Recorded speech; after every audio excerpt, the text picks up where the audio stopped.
You've probably been told to stop eating potatoes. Every doctor, every dietitian, every blood sugar guide online says the same thing: potatoes are dangerous. They spike your blood sugar, and if you're over 60, potatoes are basically poison. To be honest, they're not entirely wrong. A plain-baked potato has a glycemic index of 85 to 90, higher than white bread, higher than table sugar. One medium russet potato can raise your blood sugar by 60 to 100 points in just 30 minutes.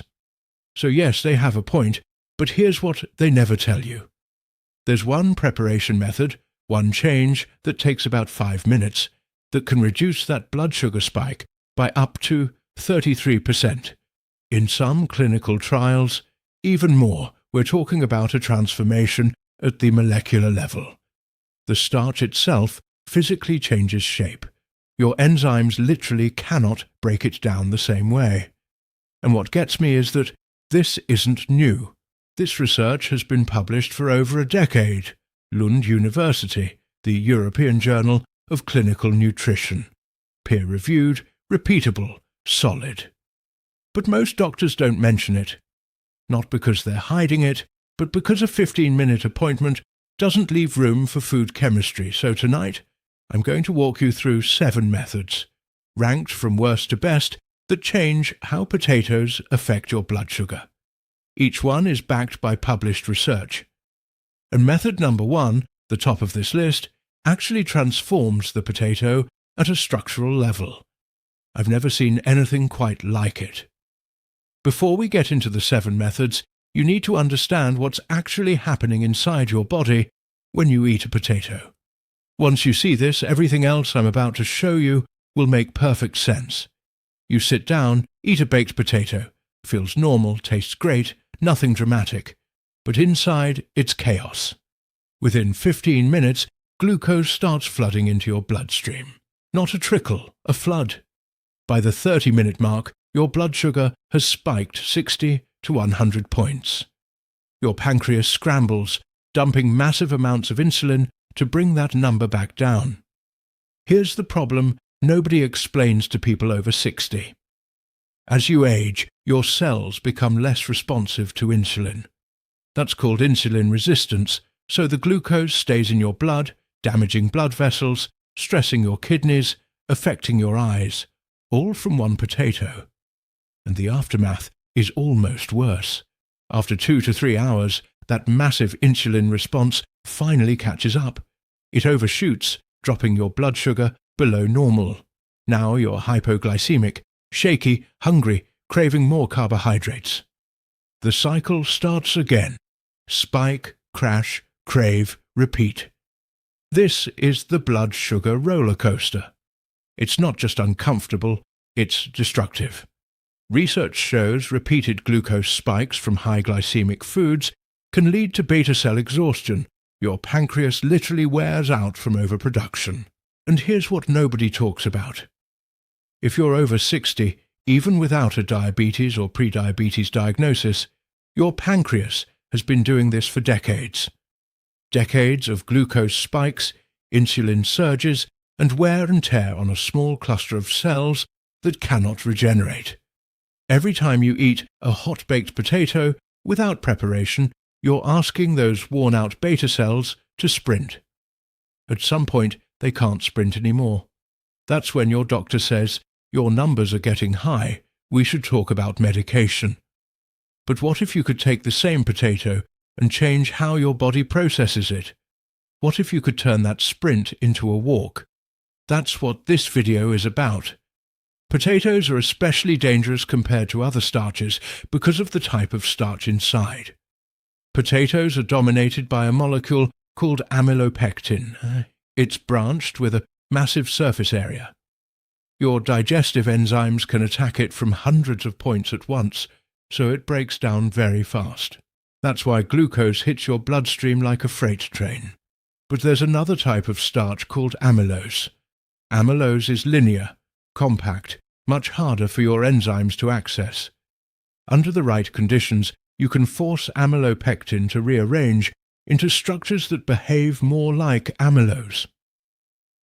That's the science behind everything I'm about to show you. Every method on this list works by slowing down how fast that starch converts to glucose. Some methods do it a little, and one method does it dramatically. Let's start with the least effective and work our way up. Method number 7 is the weakest on the list, and honestly the one that frustrates me the most. Just eat a smaller portion. You've heard this. Your doctor has probably said it. A little bit of potato is fine, just watch your portion size. The math isn't wrong. Half a potato means fewer total grams of carbohydrate. That's basic arithmetic. But here's what they're not telling you. Even a quarter cup of mashed potato, about the size of a golf ball, has a glycemic index in the 80s. The glycemic index doesn't change with portion size, only the glycemic load changes. And for someone with insulin resistance, even a moderate glycemic load from a high GI food can trigger a disproportionate response. Think of it this way. A cup of gasoline versus half a cup. It's still gasoline. The danger isn't just the amount, it's the nature of the substance. Small portions of potato still spike your blood sugar, just slightly less. For most people over 60 with any degree of insulin resistance, slightly less isn't good enough. Why is this even on the list? Because it's better than nothing, and because I want you to understand the baseline. This is where most dietary advice stops. Eat less. That's it. And for most people over 60 with insulin resistance, that advice is inadequate. It's like telling someone with a leaky roof to put out fewer buckets. Technically better, but you still have a leaky roof. If you're at a family dinner and you absolutely cannot avoid potatoes, take a smaller portion as the minimum viable strategy. It's a seatbelt. It won't prevent the crash, but it might reduce the damage.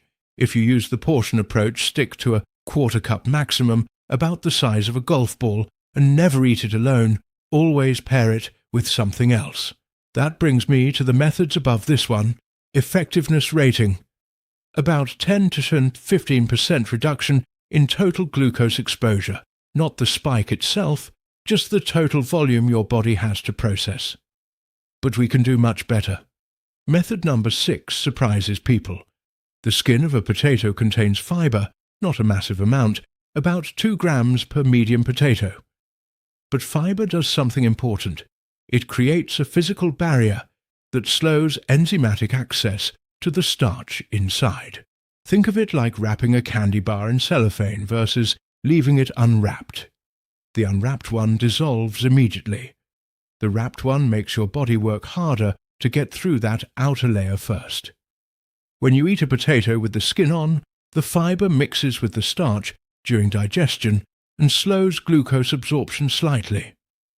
Some studies show a modest reduction in the glycemic response, around 10 to 12%, compared to a peeled potato. Not life-changing, but additive, and that's important to understand. These methods stack. You don't just pick one, you layer them. By the time we get to method number 1, you'll see how powerful that layering becomes. The type of potato matters here too. Red potato skin has slightly more fibre than russet skin. Sweet potato skin, if you actually eat it, has even more. But the principle is the same across varieties. I had a viewer email me last month. She'd been peeling potatoes her entire life, 72 years old. Her daughter showed her this research, and she started leaving the skins on. She said, "I can't believe something that small could matter." She tested her blood sugar before and after, and saw a difference. Not dramatic, but measurable and consistent. That's the thing about blood sugar management after 60. It's not one big dramatic change. It's a dozen small consistent changes that add up over weeks and months. Practical note, mashed potatoes are the worst preparation for blood sugar. You've removed the skin and broken down every cell structure. You've essentially pre-digested the starch for your body. Your enzymes barely have to do anything. Mashed potatoes have a glycemic index of about 87 to 90, higher than a freshly baked potato and higher than most candy bars. Instant mashed potatoes are even worse. The processing has already destroyed every natural barrier. So if you're going to eat potatoes at all, leave the skin on. Baked potato with skin, roasted potato wedges with skin, cubed and tossed in olive oil with the skin still attached. Never mashed, never peeled, never instant. Small change, but it stacks with everything else I'm about to show you. Method number 5 is where things get interesting, because we're about to leave the potato itself and talk about what you eat with the potato. Think about the last time you ate a potato. Was it by itself? Probably not. But I bet there were times when the potato was the main event on your plate.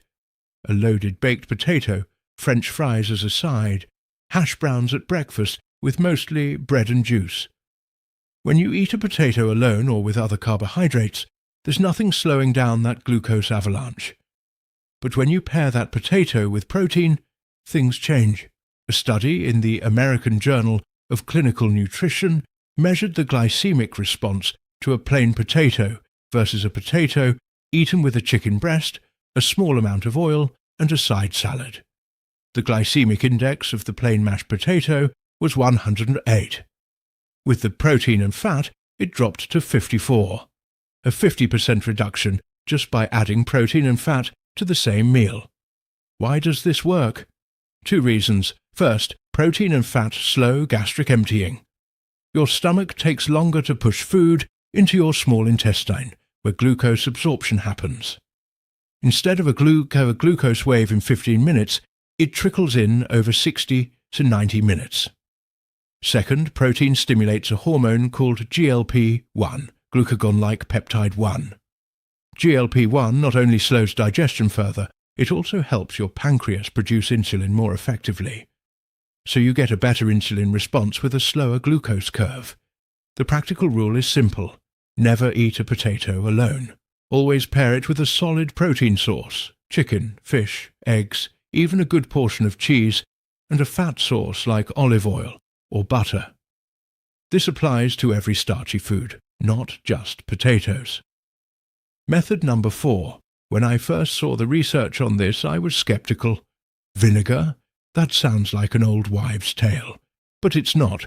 Researchers at Lund University in Sweden ran a study specifically on vinegar and potatoes.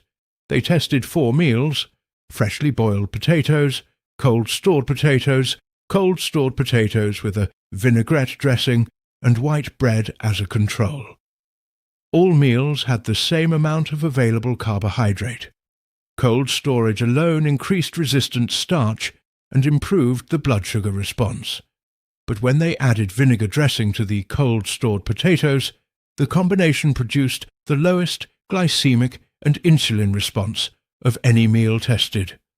Why? The acetic acid in vinegar does 3 specific things.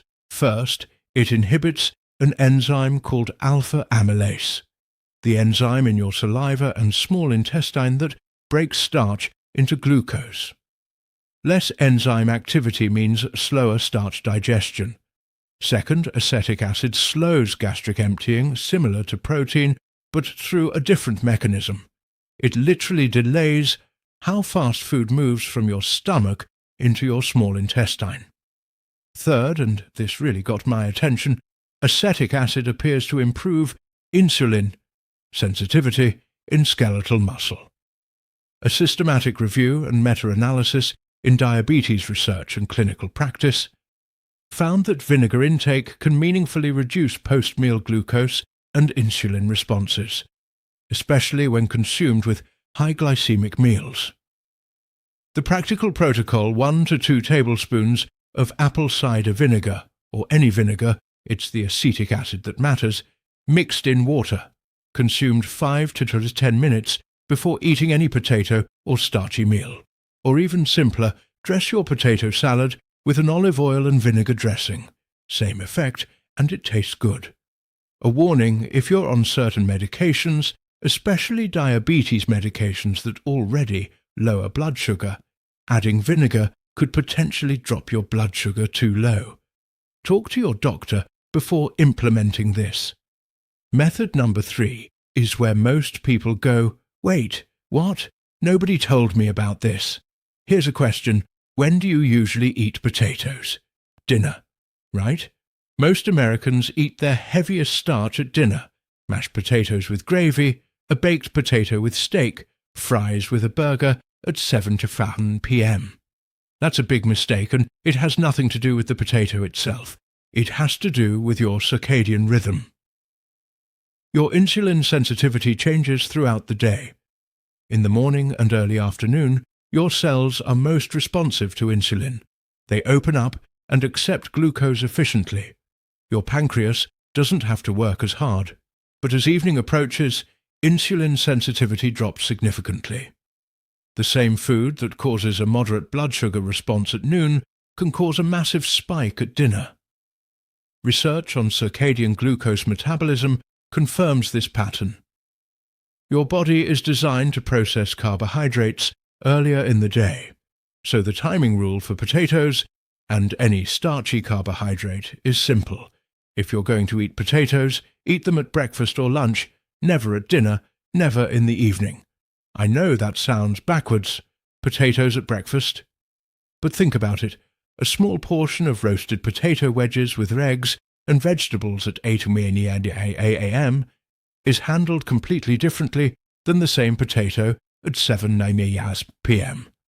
This single change, moving starchy carbohydrates to earlier in the day, can reduce the blood sugar impact by roughly 25 to 30% compared to eating the same food at night.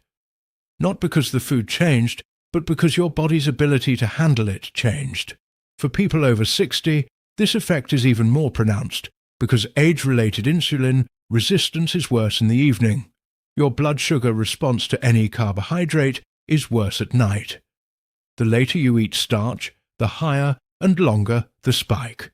Method number 2 might be the most underrated blood sugar strategy I've ever seen. It costs nothing, takes 0 extra preparation, and the research is stunning. It's called food sequencing, the order in which you eat the foods on your plate. A 2025 study in Diabetes Care, the official journal of the American Diabetes Association, tested what happens when people with type 2 diabetes eat their carbohydrates last versus first in a meal. Same foods, same quantities, same meal, just different order. When participants ate their vegetables and protein first and saved carbohydrates for last, their incremental glucose peaks were reduced by 44% compared to eating carbohydrates first. 44%, same meal, different order. And this wasn't a one-off finding. A Japanese research team studied this approach for 2 years in patients with type 2 diabetes and found sustained improvements in blood sugar control just from eating vegetables before carbohydrates at every meal. Why does this work? Same principles: vegetables and protein fill your stomach first, creating a fiber and protein barrier that slows gastric emptying. By the time the potato arrives in your small intestine, your digestion is already in slow mode. The glucose trickles in instead of flooding. The practical rule is dead simple. Step 1. Eat your non-starchy vegetables first. Salad, broccoli, green beans, whatever is on your plate. Step 2. Eat your protein next: chicken, fish, eggs. Step 3. Wait 5 to 10 minutes if you can. Step 4. Now eat the potato last. That's it. You don't change what you eat, just the order, and you get a 40% plus reduction in your blood sugar spike. Before I reveal method number 1, I need to warn you about 4 mistakes that will cancel out everything I just taught you. These are research-backed and real. Mistake number 1, potato plus a sugary drink. If you eat a potato and wash it down with soda, sweet tea or juice, you just doubled your glucose load. The liquid sugar hits your bloodstream even faster than the potato starch. Now your pancreas is fighting 2 glucose waves at once, and the insulin response goes haywire. Even diet soda is problematic because artificial sweeteners can trigger a cephalic insulin response. Your body releases insulin just from tasting sweet. drink water or the vinegar water from method number 4. Never a sweet drink with potatoes. Mistake number 2, potato plus white bread. This sounds obvious, but it happens constantly. A burger with fries, a baked potato with dinner rolls. You're stacking high glycemic foods on top of each other. There's no protein or fibre buffer, just starch on starch. Every starchy food amplifies the glycemic impact of the other. This isn't addition, it's multiplication. Mistake number 3, potato plus late night plus no activity. If you combine a late evening potato with no physical activity afterward and then go to bed, you've created the worst possible scenario. Your insulin sensitivity is at its lowest, your muscles aren't pulling glucose out of your blood because you're sedentary, and overnight your liver adds even more glucose through gluconeogenesis.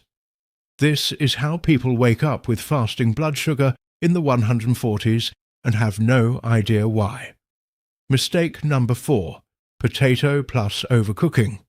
The more you cook a potato, especially boiling or mashing, the more you break down the starch granule structure. You're essentially predigesting it. Mashed potatoes and instant potatoes have the highest glycemic response of any potato preparation, even higher than French fries in some studies. If you overcook your potato and eat it fresh and hot, you've maximized the glycemic index to about 94-95. You've created the single worst blood sugar food you can eat. So the kill list: never combine potatoes with sugary drinks, never stack potatoes with other refined starches, never eat potatoes late at night without activity, and never overcook and serve them fresh. Now, method number 1. This is the single most powerful thing you can do to change how a potato affects your blood sugar. It's backed by research from multiple universities, published in peer-reviewed journals, repeatable, measurable, and almost unbelievably simple. Here's what you do: cook your potato. Any method, boil, bake, roast, it doesn't matter. Then put it in the refrigerator for at least 12 hours. Overnight is perfect. Then reheat it, microwave, oven, pan, whatever you prefer, that's it. Cook, cool, reheat. What just happened? Something extraordinary. When you cook a potato, the starch granules swell and become gelatinized. That's why a cooked potato is soft. That gelatinized starch is extremely easy for your enzymes to break down, which is why fresh hot potatoes spike your blood sugar so aggressively. But when you cool that cooked potato, the starch molecules, specifically the amylose chains, begin to realign. They form tightly packed crystalline structures through a process called retrogradation. These new structures are what scientists call resistant starch type 3, RS3. Resistant starch resists digestion. Your small intestine enzymes cannot break it down efficiently. So instead of being absorbed as glucose, it passes through to your large intestine, where gut bacteria ferment it, producing short-chain fatty acids like butyrate, which actually improve insulin sensitivity and reduce inflammation. Research in the European Journal of Clinical Nutrition showed that cold storage of boiled potatoes increased resistant starch content from 3.3% to 5.2% on a starch basis, a significant increase. A study in Nutrients found that chilled potatoes reduced glucose spikes and insulin levels compared to freshly cooked potatoes. And the critical finding: this resistant starch persists even after reheating. The crystallized amylose structures are thermally stable. Reheating to normal serving temperatures reverses only about 20 to 25% of the resistant starch formation. Clinical studies show this cook-cool-reheat method can reduce the blood sugar spike from potatoes by 25 to 40%. And here's what makes this even more powerful: you can do it multiple times. Research in the International Journal of Food Sciences and Nutrition tested multiple heating and cooling cycles on tubers and found that repeated cycles further increased resistant starch content 3 cycles produced significantly more resistant starch than a single cycle. So if you really want to maximize this effect, cook a batch of potatoes on Sunday, cool them overnight, reheat Monday, cool again, reheat Tuesday. Each cycle creates more resistant starch. Let me give you a practical picture of what this looks like in real life, because I know some of you are thinking this sounds like a lot of work. It's not. Sunday evening, boil or bake 6 medium potatoes, about 30 minutes of mostly hands-off time. Let them cool on the counter for half an hour, then put them in a container in the fridge. Done. That's your 5 minutes of actual effort. Monday, pull 2 potatoes out, slice them up, toss them in a pan with olive oil and a splash of vinegar, maybe some rosemary and garlic. Reheat for 10 minutes and eat them alongside your eggs at breakfast or with a chicken breast at lunch. Tuesday, do the same with 2 more. Wednesday, the last 2. 1 batch, 1 cooking session, 3 days of potato meals that have fundamentally different blood sugar effects. And here's something that surprised me when I dug into this research. Potato salad, the kind made with cooled potatoes, olive oil and vinegar, is actually one of the lowest glycemic potato preparations you can eat. It naturally incorporates the cook-cool method, the vinegar protocol, and the fat pairing all in one dish. Grandma's potato salad turns out she was ahead of the science. Here's your step-by-step action plan. Knowing all 7 methods means nothing if you don't implement them, so let me make this as simple as possible. Start tonight. Step 1. Cook a batch of potatoes today. Boil or bake 5 or 6 medium potatoes. Do them all at once, then put them in the refrigerator in a covered container for at least 12 hours. Longer is better. 24 hours is even better. Step 2. Tomorrow morning or at lunchtime, not dinner, reheat them. Microwave for 2 to 3 minutes. Oven at 375 degrees AHML for about 10 minutes. Or stovetop in a pan with a little olive oil. Step 3. Before you eat that potato, eat your vegetables first. A side salad, steamed broccoli, green beans, whatever you have. Then your protein, chicken, fish, eggs. Wait 5 to 10 minutes if you can manage it. Then eat the potato last. Step 4. Drizzle the potato with an olive oil and vinegar dressing before eating. Apple cider vinegar, white wine vinegar, red wine vinegar. It's the acetic acid that does the work, not the flavour. Step 5. Keep the skin on, always. Never peel, never mash. Roasted wedges or cubed pieces with the skin intact are your best options. Step 6. Never eat potatoes alongside bread, rice, pasta, or another starchy food. 1 starch per meal if you're having potatoes. The potato is your starch, nothing else. Step 7. Test yourself. Get a simple glucose monitor if you don't have one. Check your blood sugar before eating, then again at 30 minutes and 60 minutes. Write down the numbers. Do this for 1 week. Here's what's going to happen.